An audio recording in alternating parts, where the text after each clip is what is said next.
దేవుని పరిశుద్ధమైన నామమునకు మహిమ కలుగును గాక.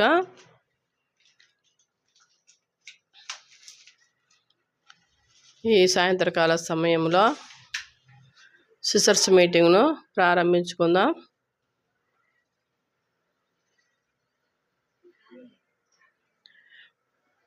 ప్రార్థన చేసుకుందాం. ప్రేమ నమ్మకమైన మా ప్రియ పరలోకపు తండ్రి, నీకు వందనాలు, స్తోత్రాలు నాయనా. ఈ సాయంత్రకాల సమయంలో సిస్టర్స్ మీటింగ్ను ప్రభువా మేము కలిగి ఉండడానికి మాకు ఇచ్చిన యొక్క సమయాన్ని బట్టి నీకు స్తోత్రాలు. ఓ దేవా, ఓ నైనా, నన్ను నీ బిడ్డగా, నీ సొత్తుగా, నీ సాంపత్యంగా ఏర్పరచుకున్న తండ్రి, నువ్వెంతో గొప్ప దేవుడవు నాయన. ఆదియు అంతమునై ఉన్న దేవుడవు, అల్పయు ఒమేగా ఉన్న దేవుడవు, భూతవర్త భవిష్యత్ కాలంలో సర్వాధికారిగా ఉండు దేవుడవు నాయన. నీకే స్తుతి స్తోత్రములు వందనములు తండ్రి. ఆకాశ మహాకాశములు పట్టజాలని దేవుడవయ్యా, ఉన్నవాడవు అనువాడవైన దేవుడవు తండ్రి. నాయనా, సైన్యములకు అధిపదేగు తండ్రి, మా దీన ప్రార్థన అంగీకరించి ఆలకించి మా ప్రార్థనకి చెవియొగ్గి పాటల ద్వారా, వాక్యం ద్వారా, ప్రార్థన ద్వారా మహిమ తెచ్చుకోండి. అనేకులను నడిపించండి దేవా. మరి నాయన వచ్చిన వారిని దీవించండి నాయనా. మరి నా ప్రభువా, నా దేవా, వాయిద్యముల దేవా, మరి మైక్ సెట్ను మీ స్వాధీనంలో పెట్టుకోండి, ప్రకృతిని మీ స్వాధీనంలో పెట్టుకోండి. ప్రతి విధమైన శోధన శక్తులను, శోధించు స్వరాలను విడిపించండి.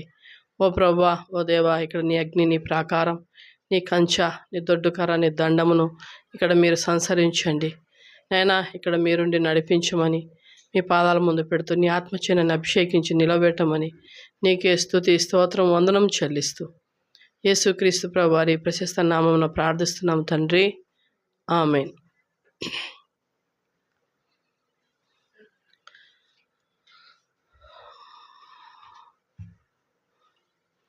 పాటలు పాడేవారు పాటలు పాడతారు.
సియోను గీతంలో నుంచి పాట సంఖ్య 71, 71. హల్లెలూయా, యేసు ప్రభున్ ఎల్లరూ స్తుతించుడి. వల్లభుని చర్యలను తిలకించి స్తుతించుడి. బలమైన పని చేయు బలవంతుని స్తుతించుడి. ఎల్లరినీ స్వీకరించు యేసుని స్తుతించుడి.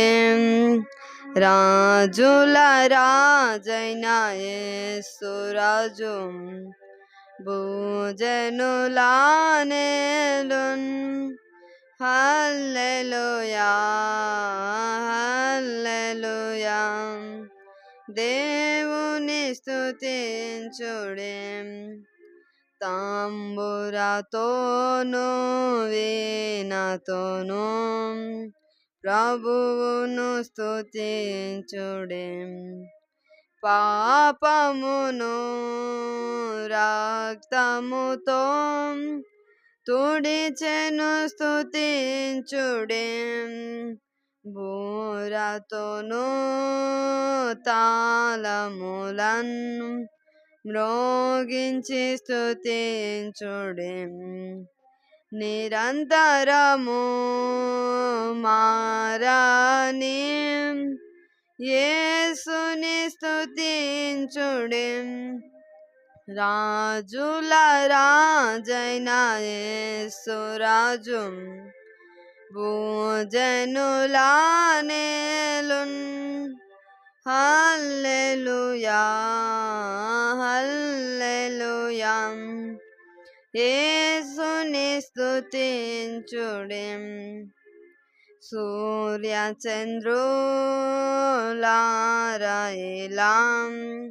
దేవుని స్తుతించుడే హృదయమును వెలిగించిన యేసుని స్తుతించుడే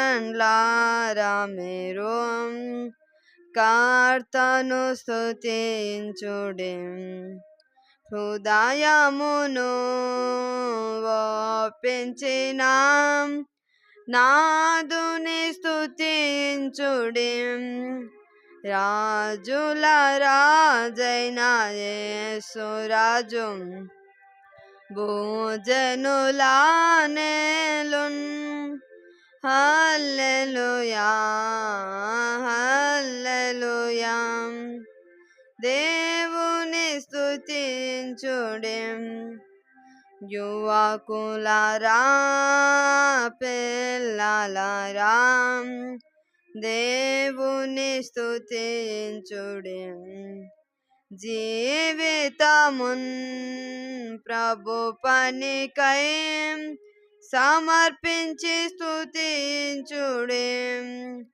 పెద్దలరా ప్రభువులారా యెహోవాను స్తుతించుడే ఆస్తులను యేసునకై అర్పించి స్తుతించుడే రాజుల రాజైన యేసు రాజు భూజనుల నేలున్ హల్లెలూయా హల్లెలూయా దేవుని స్తుతించుడే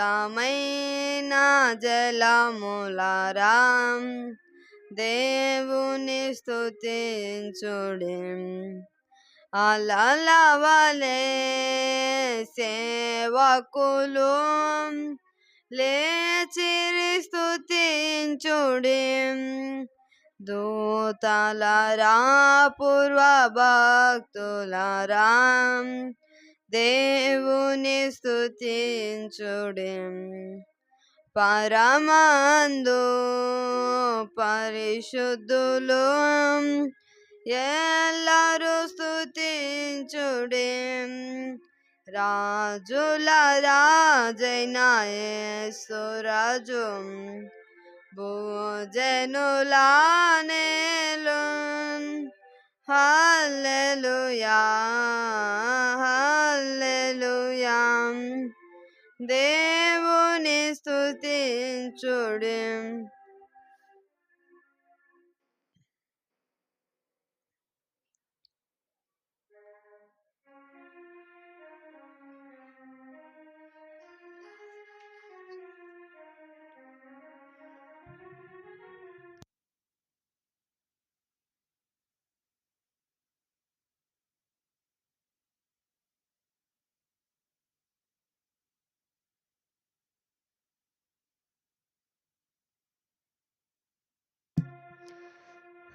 శివుని గీతంలో నుంచి మరొక పాట పాడుకుందాం. పాట సంఖ్య 82 82.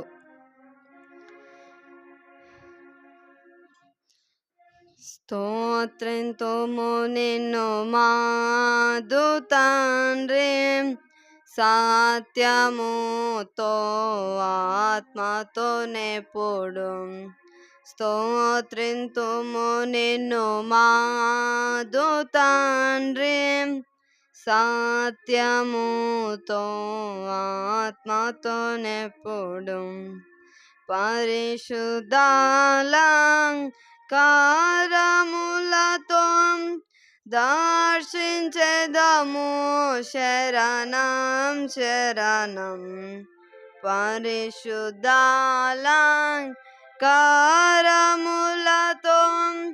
దర్శించెదము శరణం శరణం. స్తోత్రింతుము నిన్ను మాదు తండ్రి, సత్యముతో ఆత్మతో నెప్పుడు. శ్రేష్ఠ ఈవులయుట నీవే, శ్రేష్ఠ కుమారుని ఇచ్చినందున. శ్రేష్ఠ ఈవులయుట నీవే, శ్రేష్ఠ కుమారుని ఇచ్చినందున. త్రిత్వమయ్యే కత్వమైన త్రిలోకనాథ శరణం శరణం. త్రిత్వమయ్యే కత్వమైన త్రిలోకనాథ శరణం శరణం. స్తోత్రింతుము నిన్ను మాదు తండ్రి, సత్యముతో ఆత్మతో నెప్పుడు. ధవళవర్ణుడా రత్నవర్ణుడా సత్యరూపీ అనబడువాడా. ధవళవర్ణుడా రత్నవర్ణుడా సత్యరూపీ అనబడువాడా. నన్ను రక్షించిన రక్షకుండవు నాద నీవే శరణం శరణం. నన్ను రక్షించిన రక్షకుండవు నాద నీవే శరణం శరణం. స్తోత్రింతుము నిన్ను మాదు తండ్రి, సత్యముతో ఆత్మతో నెప్పుడు. స్తోత్రింతుము నిన్ను మాదు తండ్రి, సత్యముతో ఆత్మతో నెప్పుడు. గువ్వల వంటి కన్నులు, మువ్వుల వంటి చెక్కిళ్ళు. గువ్వల వంటి కన్నులు, పువ్వుల వంటి చెక్కిళ్ళు. మంచి రూపము కలిగినందున మాకు నీవే శరణం శరణం. మంచి రూపము కలిగినందున మాకు నీవే శరణం శరణం. స్తోత్రింతుము నిన్ను మాదు తండ్రి, సత్యముతో ఆత్మతో నెప్పుడు. స్తోత్రింతుము నిన్ను మాదు తండ్రి, సత్యముతో ఆత్మతో నెప్పుడు సంగమునకు శిరస్సు నీవే రాజనీకే నమస్కారములు సంగమునకు శిరస్సు నీవే రాజనీకే నమస్కారములు ముఖ్యమైన మూలరాయి కోట్ల కొలది శరణం శరణం ముఖ్యమైన మూలరాయి కోట్ల కొలది శరణం శరణం స్తోత్రింతుము నిన్ను మాదు తండ్రి సత్యముతో ఆత్మతో నెప్పుడు స్తోత్రింతుము నిన్ను మాదు తండ్రి సత్యముతో ఆత్మతో నెప్పుడు రాజనీకే స్తుతి స్తోత్రములు గీతములు మంగళధ్వనులు రాజనీకే స్తుతి స్తోత్రములు గీతములు మంగళధ్వనులు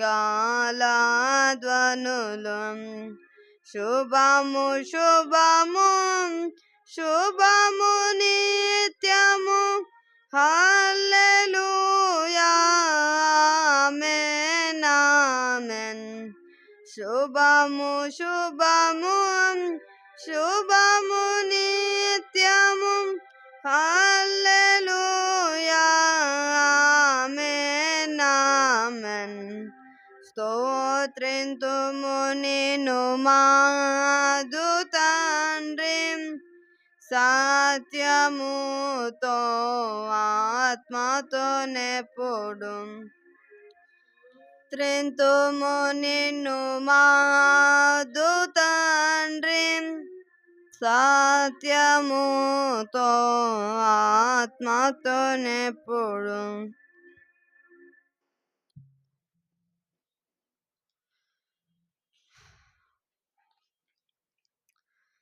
బైబిల్ పైకెత్తి బైబిల్ పైన పాడుకుందాం.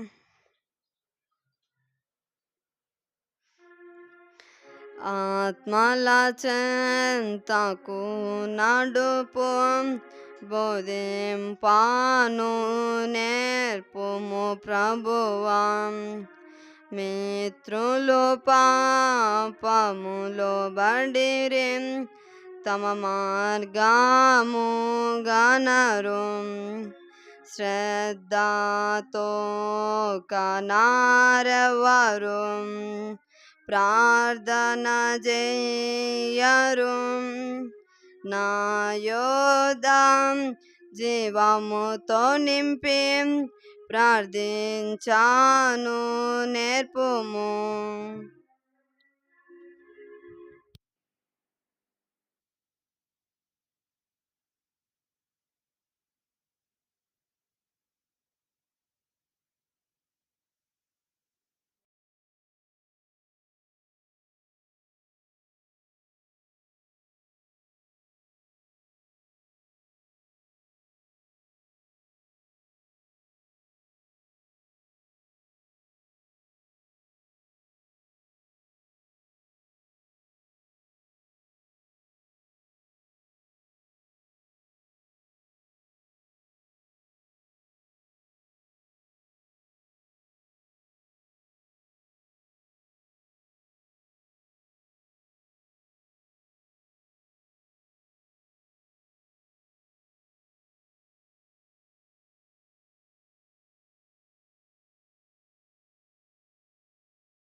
పరిశుద్ధ గ్రంథమైన బైబిల్ గ్రంథంలో దేవుని వాక్యం చూసుకుందాం.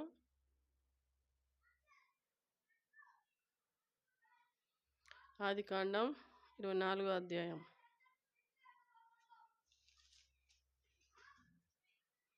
ఆదికాండం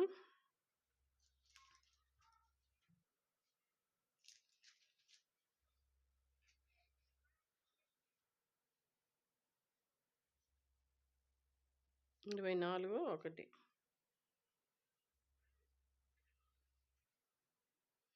అబ్రహాము బహుకాలం గడిచిన తర్వాత గడిచిన వృద్ధుడై ఉండెను అని విషయములలో యెహోవా అబ్రహామును ఆశీర్వదించెను. అప్పుడు అబ్రహాము తనకు కలిగిన సమస్తమును ఏలుచుండెను. తన ఇంటికి పెద్ద దాసునితో, నీ చెయ్యి నా తొడ క్రింద పెట్టుము. నేను ఎవరి మధ్య కాపురమున్నానో ఆ కానానీయుల కుమార్తెలో ఒక దానిని నా కుమారునికి పెళ్లి చెయ్యక, నా స్వదేశమందు నా బంధువుల యొద్దకు వెళ్ళి ఇస్సాకునకు నా కుమారునికి భార్యను తెచ్చునట్లు ఆకాశము యొక్క దేవుడు, భూమి యొక్క దేవుడు యెహోవా తోడని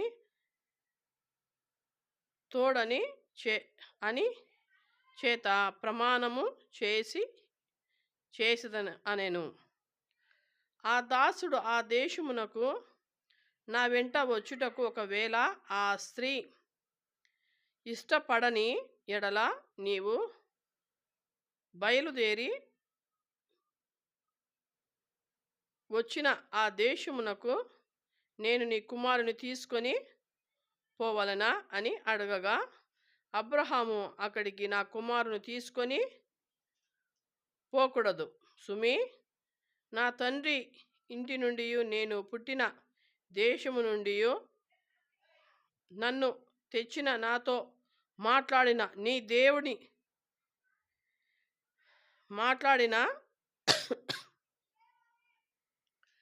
నీ సంతానమును ఈ దేశమును ఇచ్చేదనని ప్రమాణము చేసి నాతో చెప్పిన పరలోకపు దేవుడైన యెహోవా తన దూతను నీకు ముందుగా పంపును. అక్కడ నుండి నీవు నా కుమారునికి భార్యను తీసుకొని వచ్చేదవనెను. ఇక్కడ మనం చూసుకుంటే ఇస్సాకునకు భార్య ఎవరు కావాలా? ఇస్సాకుకు భార్య కావాలా? అంటే ఇక్కడ ఏం చెప్తున్నాడు ఈయన? ఏమని చెప్తున్నాడంటే, ఉదాహరణగా చెప్పంటే ఒక శూన్యంలో పోయి ఎడారిలో నీళ్ళు లేని ప్రాంతంలో నీళ్ళు తీసుకొని రా అన్నట్టు చెప్తున్నాడు. ఏం చెప్తున్నాడు? తన దాసునికి ఎడారిలో నీళ్లు తీసుకొని రా అన్నట్టు చెప్తున్నాడు. ఆ దాసుడు కొంచెం కూడా అబ్రహాంకి అవిధేయత చూపించలే. ఏం చేసినాడు? విధేయత చూపుతూ వచ్చినాడు. మనం ఇక్కడ చూసుకుంటే వృద్ధాప్యమందు అంటున్నాడంట. ఎవరు? అబ్రహాము. ఎవరిని తమ్మని అడుగుతున్నాడు? తన కుమారునికి భార్యనంట. ఎవరు చూడనీకి వెళ్ళలేదు, ఎవరు అక్కడ ఆ సమాచారం తేలేదు.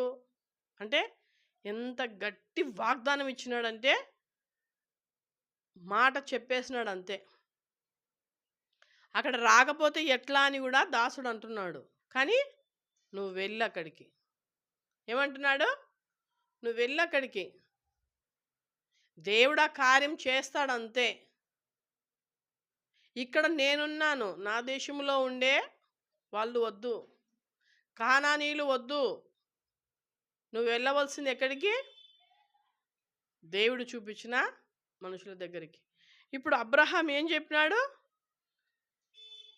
నన్ను పంపిన దేవుడు, నన్ను ఇక్కడ నిలబెట్టిన దేవుడు, నాకు సహాయం చేస్తున్న దేవుడు నాతో చెప్పినాడు. ఏమని? నాకు కోడల్ని పంపిస్తానని, నాకు కోడల్ని ఇస్తానని. ఇక్కడ మనం చూస్తే మనము ఈ అబ్రహాం ఒక్కడేనా మరి శారమ్మ కూడా చేయొచ్చు కదంటే శారమ్మ లేదు. ఇక్కడ కాలం గడిచిపోయింది ఆమె లేదు. మనం చూద్దాం శారమ్మను కూడా. 23వ అధ్యాయము 1వ వచనం. శారా జీవించిన కాలము అనగా శారా బ్రతికిన ఏండ్లు 127. ఎంత బ్రతికింది? 127 బ్రతికింది. తర్వాత ఏమైందామా? కానాను దేశమందు హెబ్రోను కిరియతర్బాలో మృతి పొందిందంట. ఏమైందంట? మృతి పొందింది. ఒక పెద్ద దిక్కు అనేది లేదు, అయిపోయింది. పెద్ద దిక్కు లేదు. మళ్ళీ వీరికి ఎవరు చెప్తారు? అప్పుడు చూసినాడు, నాకొక కుమారుడు ఉన్నాడు, ఆ కుమారునికి కూడా భార్య కావాలి, ఆ కుమారుని గర్భవాసంలో కూడా నేను పిల్లలను చూడాలి అని తానేం చేస్తూ వచ్చినాడు? పంపించినాడు దాసుని. చూద్దాం ఆదికాండం 24:7. 24:7. నా తండ్రి ఇంటి నుండి నేను పుట్టిన దేశం నుండి నన్ను తెచ్చి నాతో మాట్లాడి నీ సంతానమునకును ఈ దేశమునిచ్చేదనని ప్రమాణం చేసి నాతో చెప్పిన పరలోకపు దేవుడైన యెహోవా తన దూతను నీకు ముందుగా పంపును. ఇక్కడ మనం చూసుకుంటే ఏం చెప్తున్నాడు? దూతను ముందుగా పంపును అంటే అంత గట్టి విశ్వాసమా? అంటే దేవుడు వాళ్ళతో మాట్లాడుతున్నాడు అని చెప్పేసి దూత వచ్చేస్తుందా? దాసునికి భరోసా ఇస్తున్నాడు. నా దేవుడు గొప్పవాడు, నా దేవుడు శక్తిమంతుడు, నా దేవుడు సర్వశక్తిమంతుడు, ఆయనకు అసాధ్యమైనది ఏది లేదు.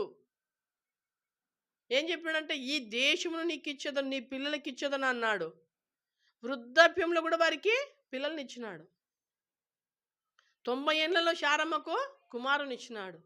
ఇక్కడ చూసుకుంటే మనము ఇక్కడ ఏమంటున్నాడు? నువ్వు వెళ్ళు, నీకు ముందుగా దేవుని దూత వస్తుంది, ధైర్యంగా వెళ్ళు అని చెప్తూ వచ్చినాడు. చూద్దాం ఆదికాండము 24:17. ఆదికాండం 24:10. అతడు తన యజమానుని ఒంటెలలో 10 ఒంటెలను తన యజమాని ఆస్తిలో శ్రేష్టమైన నానా విధములకు వస్తువులను తీసుకొని పోయాను. అతడు లేచి అరమన అరాయిలోనున్న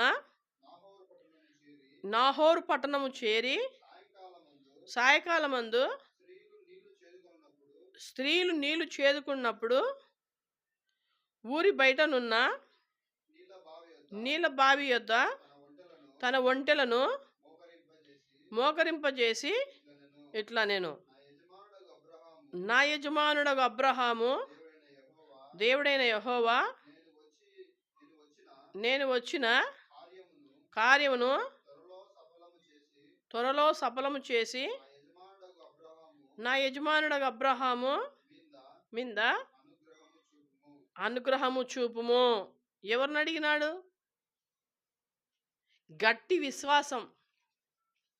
చేస్తాడంతే, దేవుడు చేయగలడు, చేస్తాడు ఆయన. ఎందుకంటే ఆయన సత్యవంతుడు, నీతిమంతుడు.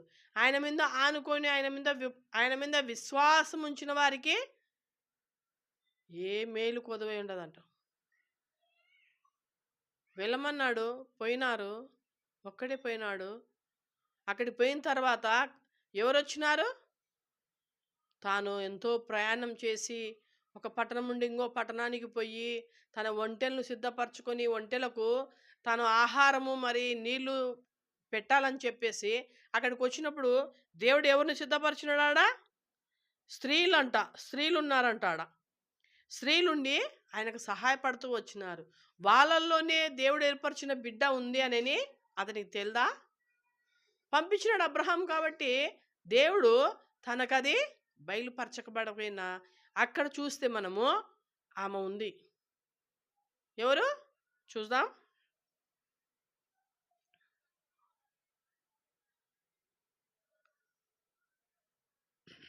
14 వచనం. కాబట్టి నేను త్రాగునట్లు నీవు దయచేసి నీ నీ కడవను పంపి ఉంచుమని నేను చెప్పగా నీవు త్రాగుము, నీ ఒంటెలకును నీళ్లు పెట్టదనని ఏ చిన్నది చెప్పునో ఆమె నీ సేవకుడైన ఇస్సాకు కొరకు నీవు నియమించినదైనా ఇండునుగాక. అందువలన నా యజమానుని మీద అనుగ్రహం చూపిదివని తెలుసుకుందువా. నేను అతడు మాట్లాడుట చాలింపక ముందే అబ్రహాము సహోదరుడైన నాహోరు భార్యకు మిల్కా కుమారుడైన బెతుయేలుకు పుట్టిన రిబ్కా కడవ భుజం మీద పెట్టుకొని వచ్చి ఆ చిన్నది మిక్కిలి చక్కనిది, ఆమె కన్యక, ఏ పురుషుడు ఆమె కూడా లేదు, ఆమె ఆ బావిలోనికి దిగిపోయి కడవను నీళ్ళతో నింపుకొని ఎక్కిరాగా. ఇక్కడ మనం చూసుకుంటే అబ్రహాం చెప్పినాడు కదా, నువ్వు పో అక్కడికి, నా బంధువుల అమ్మాయి ఉంది, ఆ అమ్మాయి ఖచ్చితంగా నీకు ఎదురు పడుతుంది, నీతో మాట్లాడుతుంది, నీకు సహాయం చేస్తుంది అని చెప్పినాడు. ఇక్కడ చూస్తే ఏమి కాలే. అసలు చెప్పాలంటే తనను చూడలేదు, తన దగ్గరికి వెళ్ళలేదు, తనకు ఒక ఏదైనా ఒక పేరు పెట్టి మా పాప అని అనిపించుకోలేదు. కానీ అక్కడ చూస్తే అక్కడ పోయినప్పుడు బెతుయేలు యొక్క కుమార్తె ఏం చేస్తూ వచ్చింది? ఒంటెలకు ఆయనకు తాగడానికి బావిలోకి దిగి నీళ్ళు తీసుకొని వచ్చిందంట. ఎంత సహనం చూపించింది కదా రిబ్కా, ఎంత ఓర్పు చూపిస్తుంది. ఎవరో కొత్త వ్యక్తి కదా ఆయనకు ఎందుకు చేయాలని అనుకుందా? ఎవరో కొత్త వ్యక్తి కదా ఆయనకు ఎందుకు సహాయం చేయాలని అనుకుందా? అనుకోలేదు, సహాయపడుతూ వచ్చింది. ఎందుకంటే తగ్గించుకుంది. తాను తగ్గించుకున్నందుకే దేవుడు కూడా తన పట్ల ఒక సంకల్పం కలిగి ఉన్నాడు. చూద్దాం, ఆదికాండం 25, 21, 25, 21.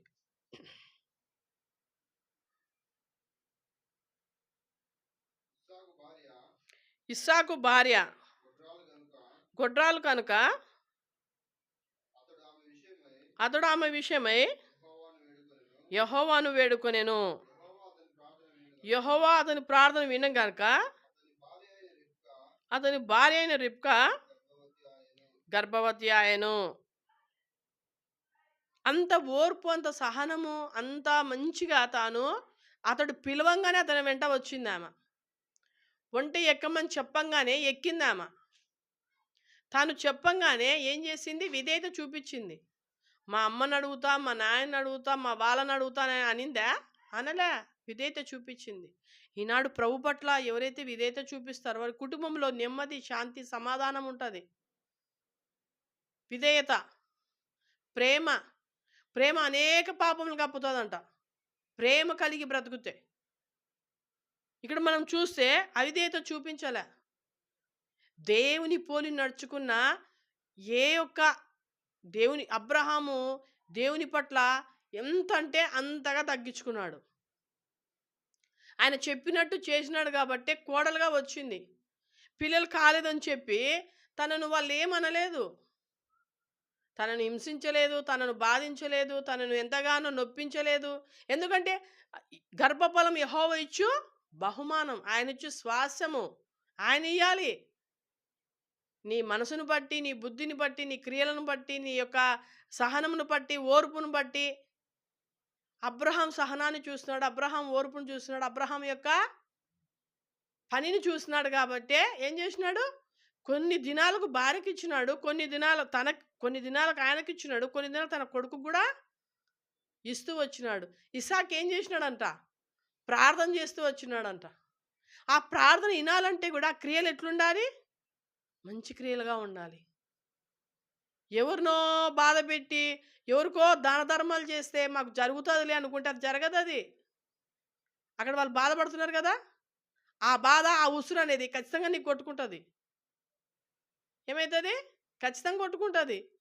నేను ఏదో పెద్దగా దాన ధర్మాలు నేనెంతో తీసుకొచ్చి, నేనెంతో మందికి ఆ భోజనం పెట్టి, నేనెంతో మందికి అవి ఇచ్చి, ఇవి ఇచ్చి నేను తెచ్చుకోలేవు. నువ్వు ఎప్పుడైతే ఒకరిని నొప్పించినావో, ఒకరిని బాధ పెట్టినావో, ఒకరిని వేధించినావో, ఒకరి పట్ల నువ్వు ఎట్లా ఒక అహంకారంగా ప్రవర్తించినావో, ఆ బాధ వాళ్ళల్లో ఉంటాది. వాళ్ళు కూడా దేవునికి మొరపెడుతుంటారు కదా! అప్పుడు నువ్వు చేసిన దాన ధర్మాలు ఏమి పనికిరావు. ప్రభు ప్రార్థన కూడా ఆలకించాడు. ఇక్కడ ఇస్సాకు దేవునికి తగినట్టుగా బ్రతికినాడు. దేవుని పట్ల ఓర్చుకుంటూ ఉన్నాడు. తండ్రి తీసుకుపోయినాడు ఎక్కడికి? బలి అర్పించడానికి. ఎక్కడ తీసుకుపోయాడు తండ్రి? చూద్దాం. 22 అధ్యాయం ఆదికాండం 10వ వచనం. 22:10. అప్పుడు అబ్రహాము తన కుమారుని వధించుటకు తన చేయి చాపి కత్తి పట్టుకొనగా యెహోవా దూత పరలోకము నుండి అబ్రహామా, అబ్రహామా అతను పిలిచెను. అందుకతడు చిత్తం ప్రభువా నేను. అంతకుముందు ఒక 8 చదువు.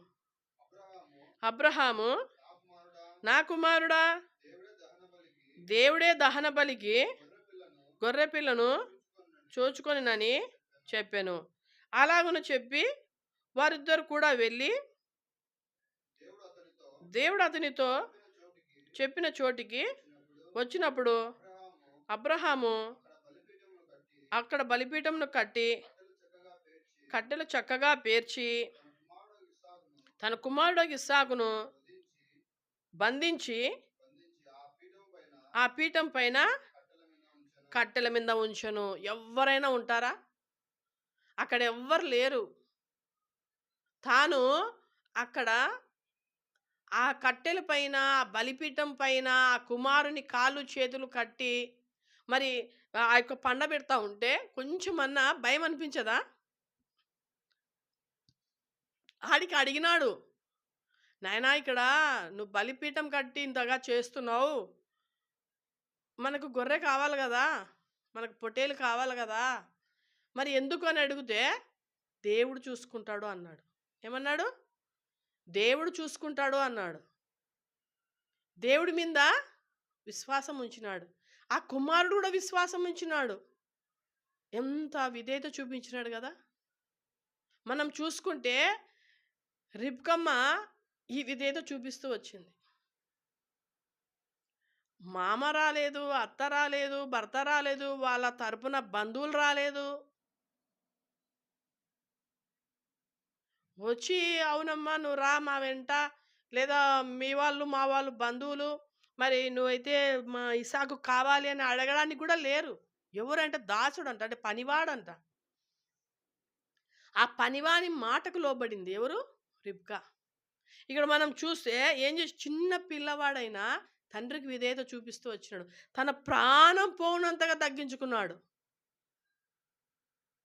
తన ప్రాణంను పోవడానికి కూడా తండ్రి ఎదుట తగ్గించుకున్నాడు. ఎంత తగ్గించుకున్నాడంటే తన్ను అర్పించుకున్నాడు. ఎవరు? ఇస్సాకు. ఆ విధేయత చూపించిన వ్యక్తే మనం ఇక్కడ చూస్తే 25:10 వచనంలో చూస్తే ఇస్సాకు ప్రార్థించినప్పుడు గర్భఫలం వచ్చిందంట. ఎవరికి? రిబ్కమ్మకు. గర్భము రావడమే కాకుండా తన యొక్క గర్భంలో ఎవరున్నారు చూద్దాం. ఆదికాండము 25, 23.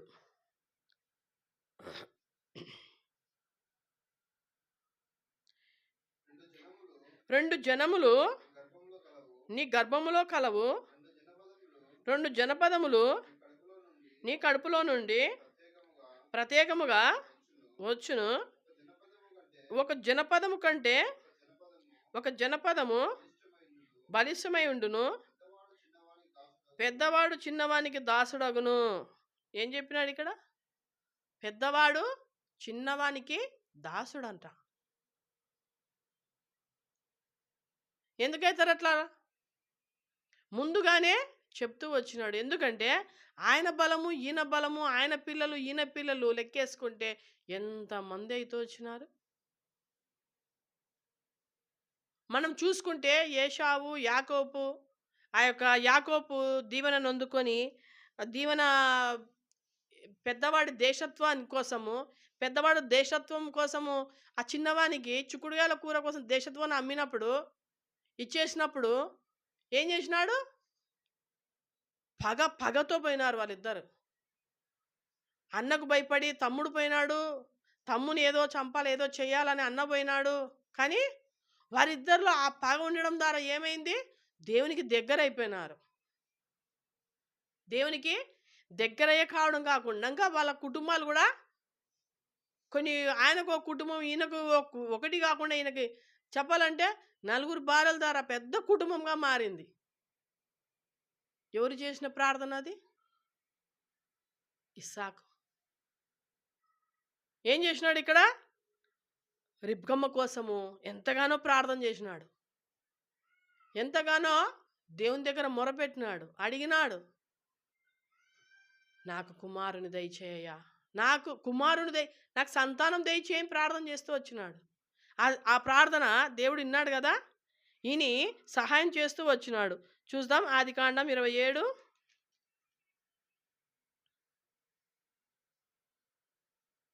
మనం చూసుకుంటే రిబ్కమ్మ కూడా అంత విధేయత చూపించింది. కానీ తాను ఒక చిన్న దాంట్లో ఏమైపోయింది? చిన్నవాన్ని ఎక్కువగా ప్రేమించి పెద్దవానికి దీవెన దొరకకుండా చేసినప్పుడు ఇక్కడ ఏం చేసినాడు? ఇస్సాకు కూడా దీవించి పంపించినాడు. అది చేయడం ఎవరు చేసినారు? రిబ్కమ్మనే చేస్తూ వచ్చింది. చూద్దాం 27:6. అప్పుడు రిబ్కా తన కుమారుడని యాకోబును చూచి, ఇదిగో నీ తండ్రి నీ అన్నయ్యన ఏశావుతో మృతి పొందక మునుపు నేను తిని యెహోవా సన్నిధిని నిన్ను ఆశీర్వదించినట్లు నా కొరకు మాంసం తెచ్చి నాకు రుచిగల భోజనము సిద్ధపరచుమని చెప్పగా వింటిని. కాబట్టి నా కుమారుడా, నా మాట విని నేను నీకు ఆజ్ఞాపించినట్లు చేయుము. నీవు మందకు వెళ్ళి 2 మంచి మేకపిల్లలను అక్కడ నుండి నా యొద్దకు తెచ్చి వాటితో నీ తండ్రికి ఇష్టమైన రుచిగల భోజనములను అతనికి చేసేదను. నీ తండ్రి మృతి పొందక ముందు అతడు వాటిని తిని నిన్ను ఆశీర్వదించినట్లు వాటిని తండ్రి యొద్దకు తీసుకొని పోవాలెను. ఏం చేసింది? ఒక మాట చెప్పింది. పెద్దవాడు చేస్తున్నాడు, దీవెన పొందుకుంటాడేమో, నువ్వు పో, నువ్వు కూడా చెయ్యి. ఒక్క మాట తల్లి చెప్పంగానే అతడేం చేసినాడు? కొంచెము కూడా వినలే, టక్కున పోయినాడు, చేసినాడు. అవును కదా, తండ్రి పెద్దోడే, అన్న పెద్దోడే, కొంచెం నేను కూడా విధేయత చూపించాలి అని. ఆ విధేయత చూపించకుండా తల్లి చెప్పింది కదా అని ఒక్క మాట తాను చేసినందుకు ఆ దీవెన నొందుకున్నాడు. ఆ నొందుకున్నందుకు ఏమొచ్చింది? భయం వచ్చేసింది అతనిలో. ఏమైపోయినాడు? విడిచిపెట్టి వెళ్ళిపోయినాడు. మళ్ళీ తల్లి చెప్పింది, అయ్యో నిన్ను చంపేసాడేమో, పోరా, ఇడిచి వెళ్ళిపో బాబు, నైనా వెళ్ళిపోయి మా అన్న ఉన్నాడు, ఒక ఆయన దగ్గరికి పోని పంపించింది. అక్కడికి పోయినా సుఖంగా ఉన్నాడా? అక్కడ కూడా మామ మోసపుచ్చినాడు. ఈయన అన్నని మోసపుచ్చినాడు. అక్కడ మామ అతన్ని మోసపుచ్చినాడు. ఫస్ట్ ఒక ఆమెని ఇస్తా అన్నాడు, తర్వాత ఇంకొక ఆమెని ఇచ్చినాడు. అప్పటికి ఇద్దరు భార్యలు అయిపోయినారు. ఆయనకి ఏమైపోయినారు? ఇద్దరైతే వచ్చినారు. ఇక్కడ ఏం చేసినాడు? మాట విని చేసినాడు అంతే. ఒక్క తప్పు. మొట్టమొదటిగా తాను విధేయత చూపించి పెద్దవాడని గౌరవించింటే ఆ యొక్క అన్న తండ్రి అని అది చేయకపోనేమో. అంటే అందుకే నీ గర్భములో వచ్చే శిశువుల ద్వారా పెద్దవాడు చిన్నవానికి పెద్దవాడు దాసుడైతాడని చెప్పినాడు కదా మొదటగానే. అది అక్కడ నెరవేరింది. ఇంకా తను ఆ రీతిగా చేస్తూ వచ్చినాడు. కానీ సౌందర్యవతి అయిన రిబ్కా, విధేయత చూపించిన రిబ్కా ఇప్పుడు ఎవరికి చెప్పుకోలేకపోతుంది. నలిగిపోతుంది. ఇంకా భర్తకు చెప్తుందా, ఇంకో కుమారునికి చెప్తుందా, చెప్పింది ఇంకా టక్కున మిస్ అయిపోయింది ఆ మాట. ఇప్పుడు ఏం చేయాలి? కానీ దేవుడు పోగొట్టుకోలేదు. దేవుడు ఏం చేసినాడు? ఏశావును దీవించినాడు, యాకోబును దీవించినాడు, వారి పట్ల తాను ప్రేమ చూపుతూ వచ్చినాడు. చూద్దాం రోమా సువార్త 9వ అధ్యాయము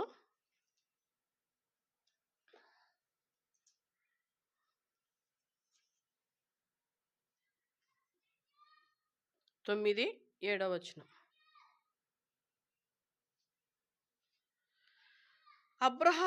అబ్రహాము సంతానమైన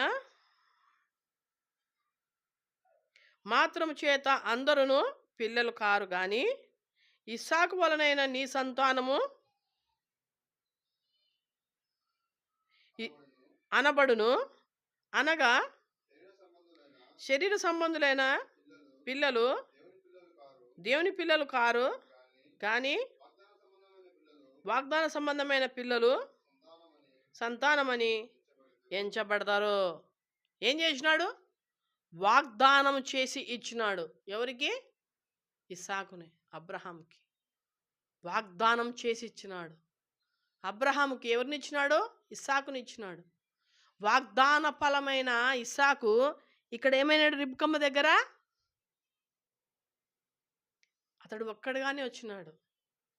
అతని గర్భములో ఇద్దరు వచ్చినారు. కానీ దేవుడైతే ఆకాశ నక్షత్రములను చూడు, అంత నీ సంతానం అవుతుంది అన్నాడు అబ్రహాంతో. ఇస్కరేణులు చూడు, అంత నీ సంతానం అవుతుందని చెప్పాడు అబ్రహాంతో. నమ్మి విశ్వసించి దేవుని వైపు చూసినాడు కాబట్టే కొన్ని ఏండ్లు తరబడిన తర్వాత తనకు పిల్లలైతూ వచ్చినారు. అంటే తనలో ఏ లోపము, ఏ పాపము, ఏ అన్యాయము, ఏ మోసము, ఏ యొక్క దేవునికి అవిధేయత చూపించినాడో, ఏ పాపం చేసినాడో వాటి అన్నిటిని ఒప్పుకుంటూ వచ్చినాడేమో. ఎన్నేళ్ళు? 99 ఏళ్ళు ఒప్పుకున్నాడు. తనకు వివాహమైన కంటే చూసుకుంటే ఒక 20 ఏళ్ళకి అయింది, లేకుంటే 25 ఏళ్ళకి అయింది అనుకున్నా, అట్లయినా కానీ ఎన్నేళ్ళు చెప్తూ వచ్చినాడు? దాదాపు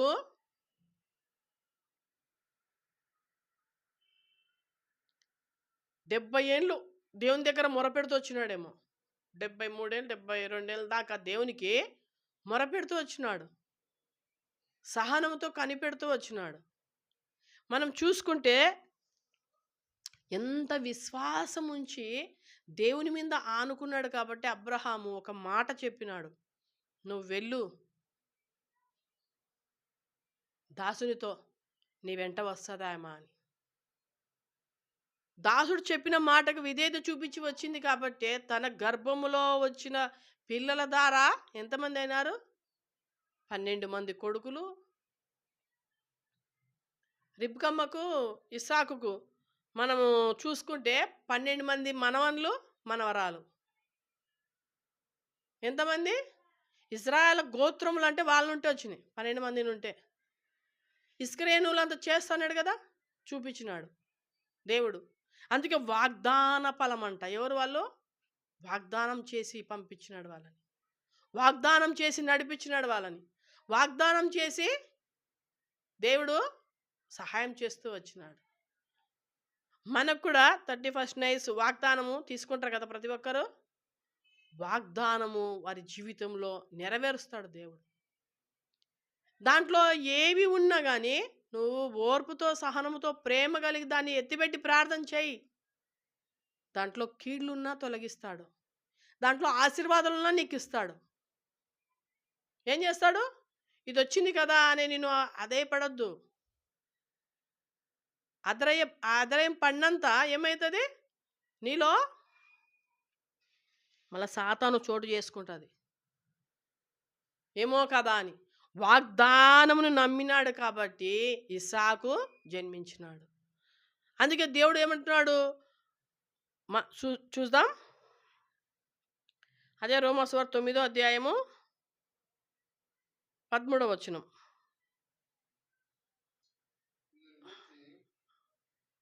ఇందును గూర్చి 10:10 అంతేకాదు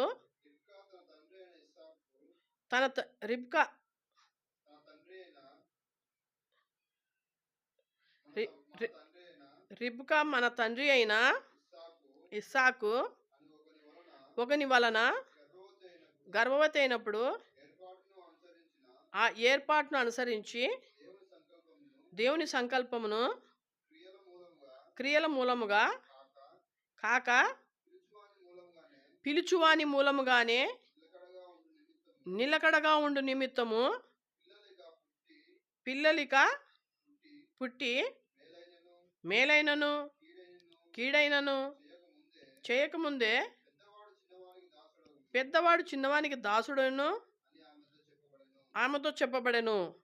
ఇందును గూర్చి నేను యాకోబును ప్రేమించుతని ఏశావును ద్వేషించుతని వ్రాయబడి ఉన్నది.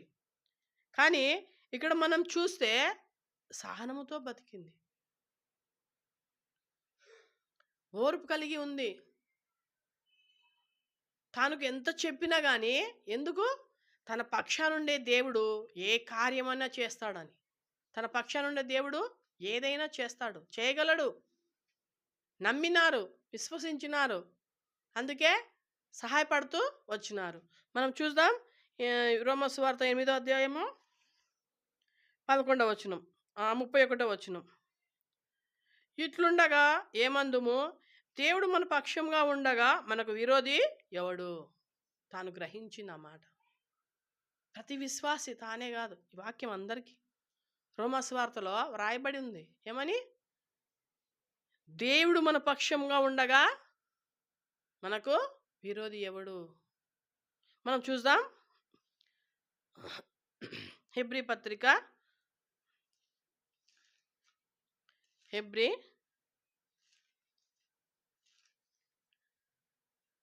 11 17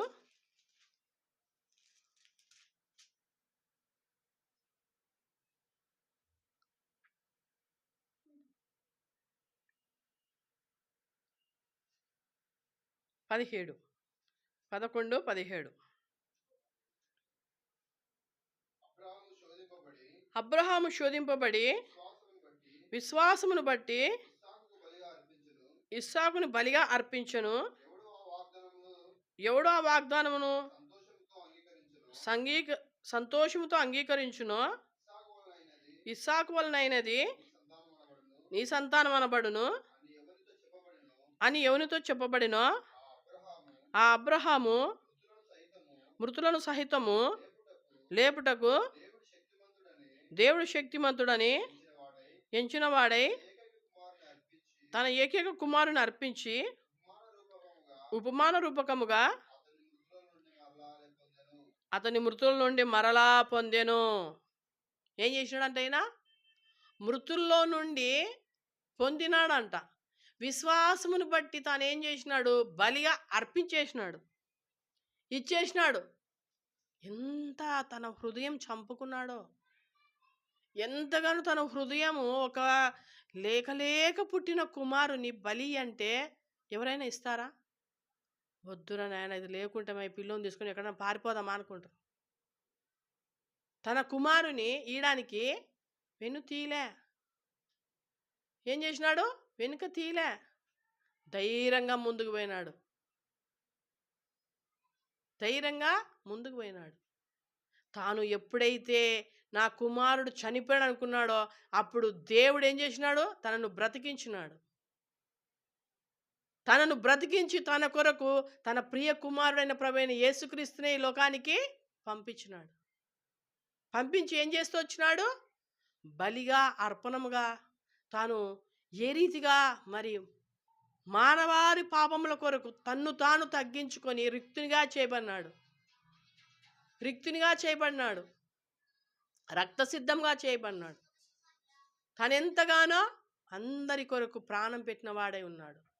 తన్ని ఎరిగిన ప్రతి ఒక్కరు విశ్వాసంతో బ్రతికినప్పుడు నా కొరకు నా ప్రభు చేసిన గొప్ప కార్యం ఇదని నమ్మిన ప్రతి వారికి దేవుడు గొప్ప కార్యాలు చేసేవాడై ఉన్నాడు. ప్రార్థన చేసుకుందాం.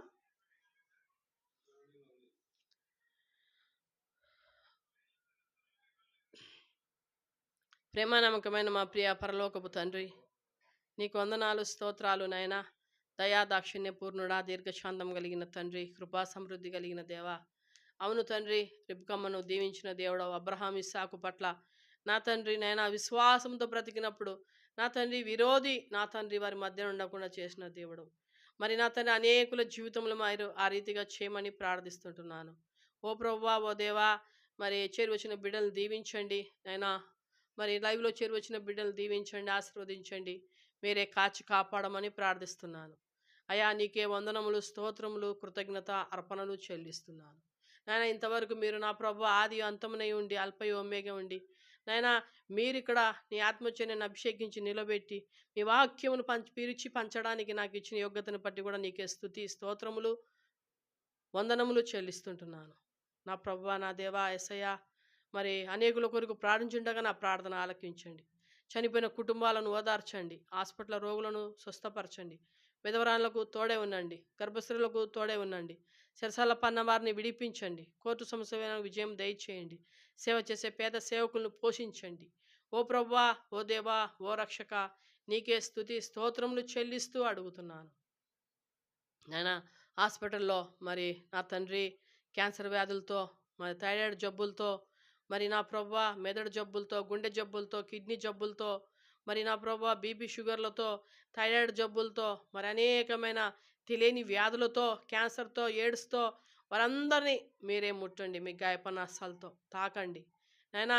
మీరే నా ప్రభువా బాగు చెయ్యండి. నా ప్రభువా, నా దేవా, అది కాక కుంటివారు, గుడ్డివారు, అంగహీనులు నైనా మరి రైల్వే స్టేషన్లలో, బస్ స్టాండ్లలో అనేక ప్రాంతాల్లో ఉన్న ప్రతి ఒక్కరిని మీరే పోషించండి. వారికి నీ రక్షణ అనుగ్రహించండి.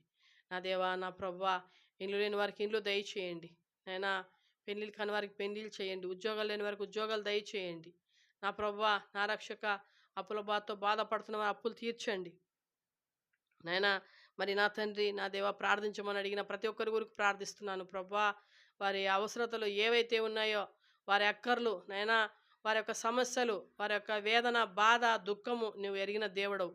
వారిలో నా తండ్రి ప్రతి ఒక్కటి యేసు నామమున తీసివేయమని ప్రార్థిస్తుంటున్నాను. ఓ ప్రభువా, ఓ దేవా, ఓ రక్షక, మరి నైనా వృద్ధులను నా ప్రభువా మీరే కాచి కాపాడండి. నైనా వృద్ధాప్యంలో ఉన్న వారిని మీరే కాపాడండి. అనాథలను కాపాడండి. నైనా అనాథ ఆశ్రయాలు తండ్రి మీరే నా ప్రభువా, నా దేవా, నైనా మీరే పోషించండి. నా ప్రభువా, నా దేవా, నైనా నీ యొక్క రక్షణ, నీ యొక్క ప్రియ కుమారుని ఈ లోకానికి పంపించినవు నైనా. ఆ రక్షణ వారికి ప్రతి ఒక్కరికి అనుగ్రహించి నరకం నుండి తప్పించి నీ పరలోక రాజ్యంలో ఉండి లావన కృప చూపించండి. ఓ ప్రభువా, మమ్మల్ని జ్ఞాపకం వచ్చిన పరిచర్యను దీవించండి. నైనా మరి ఎల్బేతేల్ పరిచర్యను దీవించండి. టిట్కో పరిచర్యను దీవించండి. నైనా అంతకంతకు వృద్ధి పొందులావన కృప చూపించండి. నీ దయా దాక్షిణ్యం, నీ కృప కనికరమును నా తండ్రి మా మీద ఉంచుమని నైనా మమ్మల్ని మా కుటుంబం నీ పాదాల ముందు పెట్టుకుని చేరి వచ్చిన వారిని పాదాల ముందు పెడుతూ యేసుక్రీస్తు నామమున ప్రార్థిస్తున్నాం తండ్రి. ఆమేన్. Praise the lord.